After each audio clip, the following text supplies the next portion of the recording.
Bien, una vez que se han escuchado,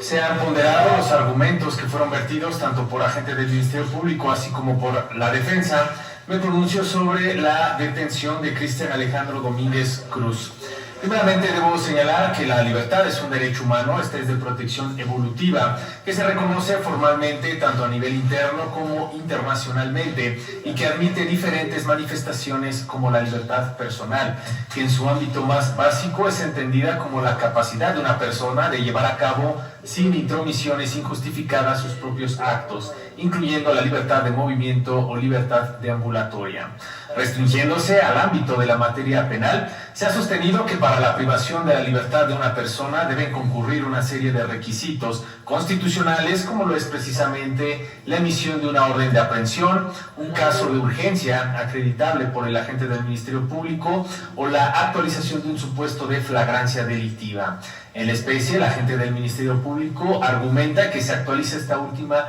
de las hipótesis, es decir, el justiciable fue detenido al momento de estar cometiendo un delito y que lo es precisamente el de encubrimiento por receptación, en términos de lo que establece precisamente el artículo 146, fracción primera del Código Nacional de Procedimientos Penales.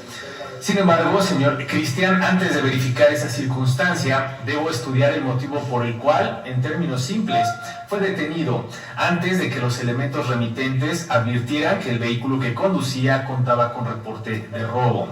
Existen afectaciones momentáneas a la libertad que no encuadran dentro de dichas categorías conceptuales a las que me pronuncié inicialmente, es decir, la detención por una orden de aprehensión, un caso urgente o un delito flagrante. Deben cumplir con otros parámetros para validar su constitucionalidad. Es decir, las competencias propias de los agentes de seguridad pública implican actos de investigación o de prevención del delito, mismos que necesariamente provocan algún tipo de incidencia o contacto entre los agentes del Estado y los habitantes de este país. A este tipo de situaciones se les puede denominar como restricciones provisionales al ejercicio de un derecho, ya que no conllevan una privación del derecho a la libertad personal, sino una afectación momentánea de la misma, que deberá estar justificada por la autoridad y que en muchos casos tiene como finalidad última la prevención, preservación o consecución de la seguridad pública, es decir, un control preventivo provisional, el cual debe cumplir con ciertos requisitos para tornar dicho acto constitucional,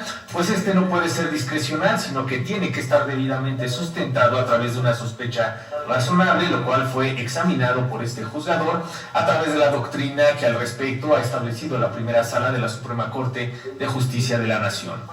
Precisado lo anterior, debo destacar, una vez que he examinado, ponderado los argumentos que fueron vertidos por las partes, así como los datos de prueba a los cuales se hizo alusión, aunado a lo argumentado por la defensa del justiciable, y atendiendo a que este juzgador debe velar por los derechos fundamentales de todas las personas, y más aún de aquellos que son objetos de un acto de molestia por parte de agentes representantes del Estado, se comparte parcialmente lo aseverado por la defensa, por lo que no es factible calificar de legal la detención de Cristian Alejandro Domínguez Cruz. Esto porque, de acuerdo a la exposición realizada por la agente del Ministerio Público, el motivo que originó el control preventivo provisional de primer grado en contra del justiciable lo fue precisamente porque los elementos remitentes observaron que el gobernado estaba circulando el día de los hechos sobre el lugar ya referido por la Fiscalía a exceso de velocidad, pues rebasó a los remitentes.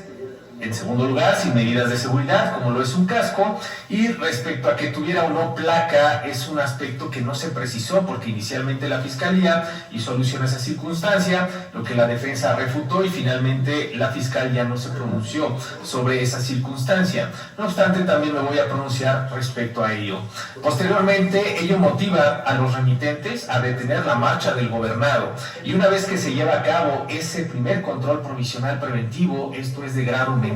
es como los remitentes hicieron alusión a que el señor Cristian tuvo una actitud sospechosa y evasiva. Se realiza así el primer control de grado mayor porque solicitan inspeccionar la tarjeta de circulación del vehículo y además los datos de identificación de la motocicleta de referencia, y ante ello es como eventualmente se percatan que la motocicleta contaba con reporte de robo vigente. Todo lo anterior, este juzgador considera no justificó el control provisional preventivo de grado menor y mucho menos uno de grado mayor, porque se parte de aspectos subjetivos por parte de los remitentes cuando aseveran que el gobernado circulaba a exceso de velocidad, pues no se aporta ningún elemento que objetivamente pueda sustentar esa aseveración. Lo que es relevante si se considera que ello fue uno de los motivos que impulsaron a los remitentes a llevar a cabo el primer control provisional preventivo de grado menor. Tampoco se aporta ningún dato que objetivamente permite establecer tanto la velocidad a la que circulaba el gobernado y más aún que rebasara el máximo permitido en la vía sobre la que sí circulaba. No se aporta ningún elemento que me permite establecer cuál es la velocidad máxima permitida en esa vía. Sobre ello tampoco se pronuncian los remitentes. El hecho de rebasar un vehículo tampoco puede considerarse suficiente para detener la marcha de un vehículo. En todo caso, los remitentes tenían que justificar con el dispositivo legal correspondiente que prohibiera esa maniobra. El hecho de no contar con medidas de seguridad, como lo refieren los remitentes, es un acto que no constituye un hecho delictuoso ni tampoco una falta administrativa, a la cual los remitentes pudieran emitir la sanción correspondiente, pues no justifican en qué dispositivo legal se encuentra dicha conducta prevista como tal, pero aún bajo el supuesto de que así lo fuera, solamente se justificaría un control provisional de grado menor, pero no uno de grado mayor como lo realizan los remitentes y de lo cual se va a abundar posteriormente. El hecho de circular a alta velocidad tampoco constituye un hecho delictuoso y si bien podría constituir una falta al reglamento de tránsito, los remitentes no están facultados para emitir la sanción correspondiente, porque aun y cuando el fiscal hizo alusión a que no era la intención de los remitentes infraccionar al justiciable, peor aún, lo detienen con la finalidad de que en sus palabras llamarle la atención, lo cual tampoco está justificado bajo algún dispositivo legal que esa sea la función de los remitentes, llamar la atención de la ciudadanía que bajo su óptica esté trastocando alguna norma o reglamento que, dicho sea de paso, no se refiere a los remitentes de cuál se trata y que por ello se haya justificado su proceder, incluso el que le hayan en sus palabras llamado la atención al gobernado. En cuanto a la placa de circulación, aún y cuando no se aclaró esa circunstancia, aún bajo el supuesto de que no la trajera, igualmente los remitentes no están facultados o al menos no justifican el fundamento legal de ello para detener la marcha de los vehículos en esos supuestos, pero aún bajo el supuesto de que así lo fuera, tampoco se justificaba un control preventivo de grado mayor, esto al pedirles la tarjeta de circulación y menos revisar los datos de identificación de la motocicleta. Los remitentes no cuentan con algún dato que objetivamente permite establecer la velocidad a la que circulaba el gobernado, siendo un dato abstracto ese hecho. Es decir, los remitentes aseveran que era alta la velocidad, pero no pueden establecer con precisión esa circunstancia y menos se pronuncian sobre el máximo permitido en la avenida sobre la que circulaban. Pero insisto, aún bajo ese supuesto, ellos solamente les hubiera permitido ejecutar un control provisional de grado menor. Es decir, detener la marcha del gobernado, cuestionarlo sobre sus datos generales y dependiendo de la información con la que objetivamente podría o no justificar un control provisional de grado mayor. Aun y cuando los remitentes detuvieron la marcha del gobernado para, bajo sus palabras, llamarle la atención por conducir a exceso de velocidad y sin medidas de seguridad, ejecutan un control provisional de grado mayor limitándose a señalar que el investigado tuvo una actitud evasiva y sospechosa, evidentemente sin precisar qué elementos objetivamente consideraron para determinar esa circunstancia y realizar una inspección del vehículo del justiciable, lo cual tampoco estaba justificado porque esas aseveraciones se estiman abstractas, subjetivas por parte de los remitentes porque no explican detalladamente cuáles fueron las circunstancias particulares que lo llevaron a estimar que la persona presentaba esa actitud evasiva y sospechosa. Máxime que por esa circunstancia no significa que estuviera cometiendo un hecho delictuoso o que pudiera presentar un riesgo en contra de los elementos. Entonces, si se asevera que el control preventivo deriva de la comisión de una infracción administrativa, que en la especie fueron abstractos al referir que fue porque el gobernado no portaba las medidas de seguridad, iba rápido y que por ello se le iba a llamar la atención, la autoridad deberá exponer los datos que permitan identificar en qué consistió tal infracción y que objetivamente se sustente, lo que no ocurre en este caso, así como aquellos que con posterioridad hubieran justificado una intromisión mayor en la persona o en sus propiedades. Pero en la especie, insisto, además de que no se hace saber el fundamento legal de la infracción supuestamente cometida por los justiciables y que incluso los remitentes no estaban facultados para emitir, no se aporta mayor elemento de prueba que permita establecer que la actitud del justiciable fuera de tal forma que les permitiera a los remitentes llevar a cabo una inspección en sus pertenencias. Esto por los motivos ya expuestos, pues no se hizo saber que ese control preventivo de grado mayor haya sido por razón de seguridad. Su actuar se funda en una supuesta actitud evasiva y sospechosa del justiciable sin aportar mayores elementos al respecto, y ello se llegaría al extremo de convalidar cualquier intervención de la libertad personal o en la intimidad de una persona sin mayores requisitos que la apreciación vaga y subjetiva de la autoridad policial. Contrario a ello, la policía debe ser capaz de señalar hechos específicos y articulados que, considerados conjuntamente con inferencias razonablemente extraídas de esos hechos, permitan justificar esa intrusión. Se hace alusión a que fue una actitud evasiva y sospechosa, pero no se detalla en qué consisten esas actitudes y cómo se materializa en ese momento como para poder considerar justificada la intromisión que efectuaron los remitentes, menos que se sustentara objetivamente. Es por ello que evidentemente no se encuentra debidamente fundada esa sospecha que motivó a los elementos de la policía efectuar un control preventivo provisional de grado superior, porque de acuerdo a las circunstancias bajo las que se desarrollan los hechos, los elementos remitentes no estuvieron en posibilidad de suponer que se estaba cometiendo una conducta ilícita que diera pauta a revisar las pertenencias del gobernado, al menos por los motivos que expusieron estos, es decir, por una actitud supuestamente evasiva y sospechosa. Razón por la cual, estimo, no se cumplen con los criterios de razonabilidad y objetividad que la propia Corte ha desarrollado a través de su jurisprudencia. Además, considero que la actuación de los remitentes, tanto para el control provisional de grado menor como el de grado mayor, no están respaldados a través de elementos objetivos que me permitan asegurar que actuaron razonablemente, pues los elementos que consideraron y que ya se han precisado no son suficientes para presumir que probablemente estaba cometiendo un delito o estaba por cometerlo. Además, considero no son suficientes los argumentos de los remitentes cuando afirman que el gobernado tenía una actitud evasiva o sospechosa, pues esa circunstancia, además de ser subjetiva, no está razonablemente justificada a través de elementos objetivos, como bien puede ser el contexto, el lugar, la hora en la que ocurran los hechos, así como la descripción de la conducta observada por la autoridad, pues no precisan en qué consistió esa supuesta conducta evasiva y sospechosa y que objetivamente otros factores consideran para realizar ese control preventivo ya de grado mayor. Motivo por el cual, al no calificar de legal la detención de Cristian Alejandro Domínguez Cruz, se ordena el inmediato externamiento del investigado siempre y cuando no se encuentre detenido por otro delito ni a disposición de diversa autoridad.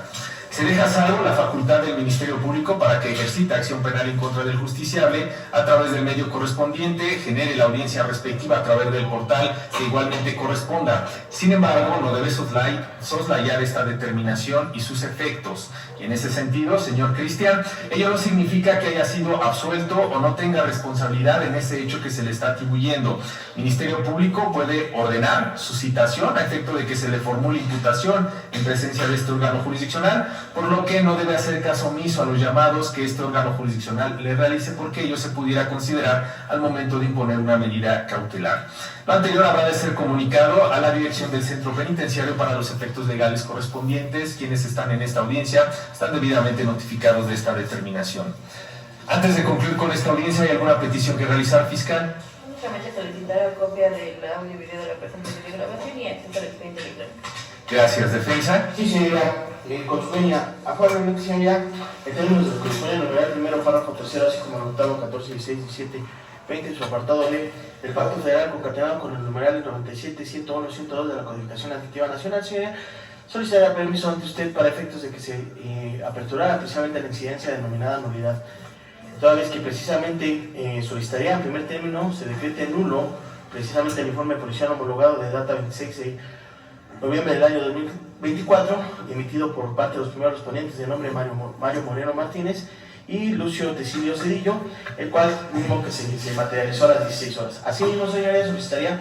se decantara nulo las entrevistas precisamente de los primeros respondientes de nombre Mario Moreno Martínez, de data 26 de noviembre del año 2024, a las 16:30, mismas que fueron citadas ante la agente del Ministerio Público, y así como su diverso primer respondiente, Lucio Tecilio Cedillo, de misma data, señoría, pero a las 16:55. En esa guisa, señoría, también solicitaría se decretara nulo el acuerdo de retención emitido precisamente por la licenciada agente del Ministerio Público Mari Carmen Ramírez Moncada, señoría, de data 26 de noviembre del año 2024, a las 17:20, a razón de que, señoría, cabe destacar que el artículo 97 es muy claro. Aquel dato de prueba obtenido a través de la violación de los derechos humanos fundamentales de mi representado, y los cuales le impacta precisamente el citado, pues si se evidencia que fueron obtenidos de manera violatoria a los derechos humanos, pues precisamente deben de quedar nulos, toda vez que no pueden ser validados ni convalidados, señoría. Es de destacar que aquí de lo que emanan las entrevistas de los primeros respondientes fueron obtenidas violentando derechos humanos fundamentales, como es precisamente uno de los derechos humanos fundamentales, que es la seguridad jurídica, el debido proceso y la libertad ambulatoria que le acobija a mi representado. Pero más allá aún, señoría, ¿por qué pido el informe policial homologado? Porque de ahí mismo también emana ese hecho fáctico que pretende encuadrar el agente del Ministerio Público. Y peor aún, el acuerdo de retención, pues como le di cuenta a su señoría, precisamente al desfile de mis alegatos, pues la agente del Ministerio Público es un órgano investigador, pero más allá aún es un representante social. No nada más es un representante victimal, también es un representante del gobernado. En ese sentido ya debe de salvaguardar, rescatar, proteger, privilegiar precisamente el derecho humano fundamental, que es la libertad, sin soslayar que ese acuerdo de retención pues fue obtenido de manera ilegal, incluso violentando derechos humanos fundamentales, que como ya se puede visualizar en su determinación. Es evidente que los agentes policíacos fueron excedidos al momento de hacer sus funciones, porque incurrieron en un hecho que la ley señala como delito de abuso de autoridad, lo cual les ratifica el agente del Ministerio Público. Evidentemente es de destacar que a lo mejor los primeros respondientes no son especialistas en el derecho, pero sí el agente del Ministerio Público. Disculpe que lo acorte defensa. Bien, atendiendo a su petición, sin embargo,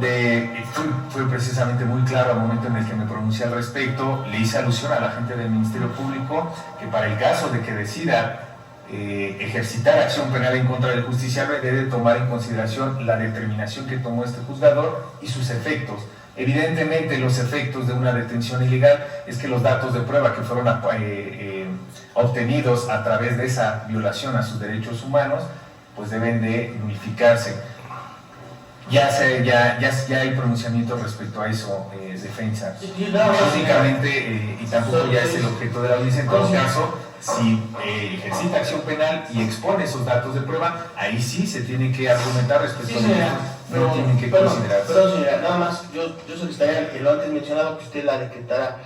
nulo, toda vez que forma parte de la presente. ¿Sería cuánto, señora? Bien, como ya lo manifesté, defensa, efectivamente,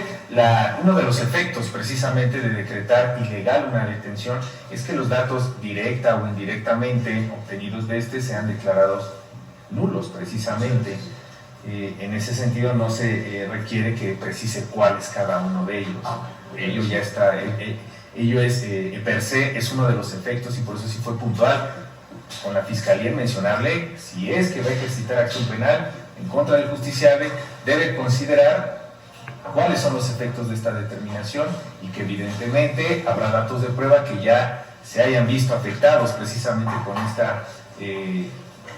con esta detención que no se calificó de legal. El defensor. Nada más,